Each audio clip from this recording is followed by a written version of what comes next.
Seiko 7548-7000. This is a JDM diver, one of the first quartz divers by Seiko. I think of any brand, but I think there were a few brands that may have done a quartz diver before this one, Omega and another brand. But to many, this was the very first quartz diver. It's so well made. This line 7548 quartz diver was made between 1978 and 1985, and there's a lot of similarities with the 6309 mechanical movement. Pretty much everything is interchangeable here. The hands, the crown, the bezels, the calendar system, the keyless works. So many things with the 6309-704X turtle. There's so many things in common. So that's a good thing also, because there's a lot of parts in abundance and they're cheap. And yeah, so I've had this for about a month or two.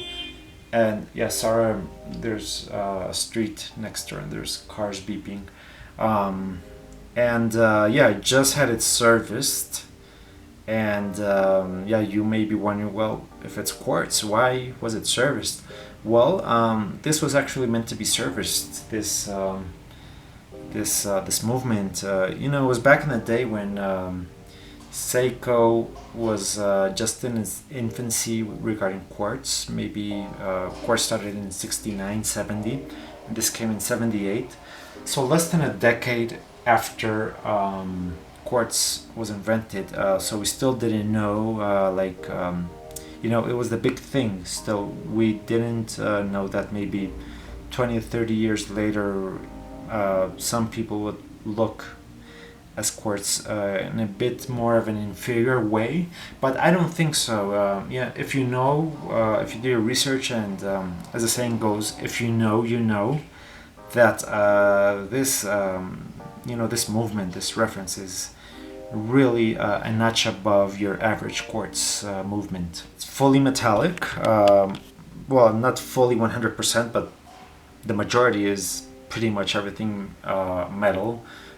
There are a few plastic parts. I did this Pepsi equivalent 7548 review a couple of years ago, and yeah, I had returned that one. Yeah, I didn't just blend with that one, and I really wanted to get this one back. And black is this black that is much more versatile. It's the classic. It'll go with so many things, and as you can see, I have it on the SKX Jubilee. This JDM originally came on on rubber, on a GL831. I actually have the GL831. I wish I would have had it ready for this video, but yeah, it's pretty old. I wouldn't use it, but just for historical facts, it's nice to have it. But yeah, you can use this. Any SKX bracelet or strap will work on it. It should work. So yeah, so the dimensions are pretty much the same to an SKX. However, yeah, even though everything looks identical, there are a few differences.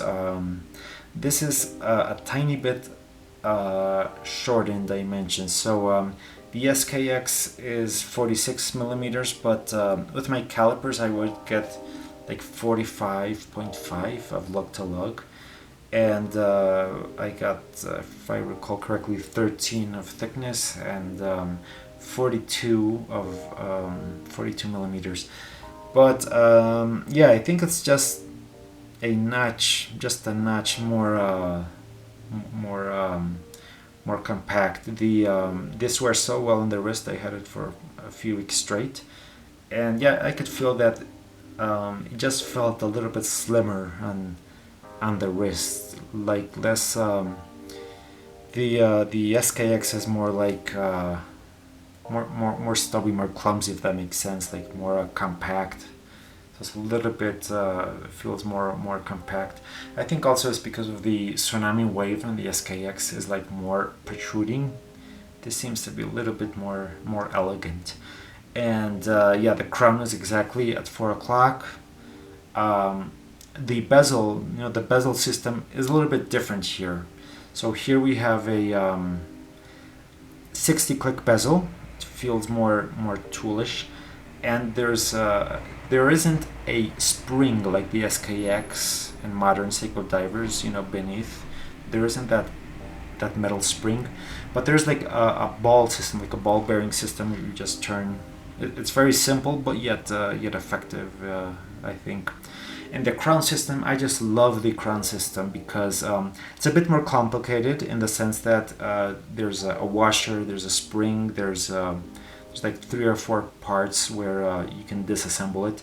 So if you damage a stem or damage the crown, you can replace it, and you don't have to buy one whole entity, unlike modern Seiko divers.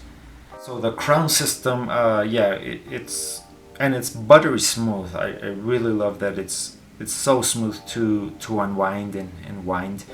Regarding the crown, make sure that it turns at least 3 times, 2 to 3 times. Why? Because I do have another 754 where it does around two turns. So that means that the tube may be cross-threaded. You may have heard that term. And once the tube is cross-threaded, there's not much you can do. You just need a new case. So that's something important. If you're buying, I would ask the seller, hey, how many times does the crown turn? And so if they say about three times is a good number. I'd be aware of that. And as you see right now, the second hand is ticking exactly is hitting exactly on the marker. It wasn't the case when I bought this. However, I asked my watchmaker if that's fixable, and he said, yeah, that's easy, and yeah, he gave it to me with that fix. So if you buy one where the second hand is not hitting on the marker exactly, and you have a bit of OCD like myself, that's a fairly easy operation to fix. This movement also has a trimmer on the movement, so that means that it can be regulated if you or your watchmaker has a like a quartz machine. I don't know the exact term, quartz machine. You can regulate it very, very accurately. My watchmaker, I don't know the exact numbers, but I trust him that it's very well regulated. I'm waiting for a month until in other words, I had it serviced last week, so I'm waiting in a month to notice exactly how many seconds, if any, have increased or decreased. So this was the first Seiko to use this case design. A lot of people erroneously, in my point of view, say, oh yeah, this is the Quartz SKX. Well, technically, the SKX and the other divers that preceded this are mechanical versions of this one. This was the very first. There are influences, by the Turtle and other divers, 62 Mas maybe to some degree, but more the Turtle, the 6309 Turtle. Regarding the dial design, I'd say the circular markers and some other aspects. But this is a more slimmed case. That's why some people refer to this as a slim case design. And it does feel the case finishing and the dial finishing just feels so much more expensive to manufacture. One tiny detail that this one has is that the date frame, it's hard to capture, but it's it has like a little sloped angled design, and I don't know if you can see that, So that's a very nice touch.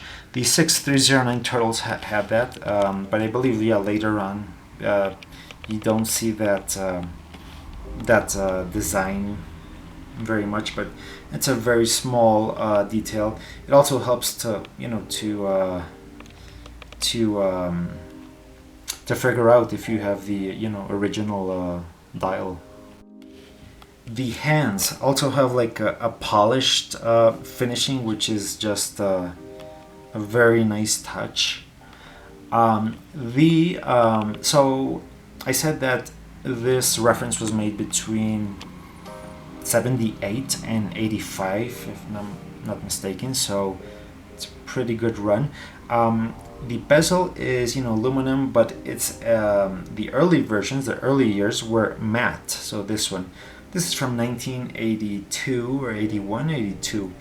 And in 81 or 82, like early 1980s, Seiko moved to a more glossy bezel. Why? Who knows? But knowing Seiko in their past decisions, it may have been a manufacturing cost decision, perhaps. Yeah, I don't know why, but yeah, be aware that some 7548s have glossy bezels and some have a more matte. I think I'm more of a fan of the flat or the matte version. It's slightly less reflective.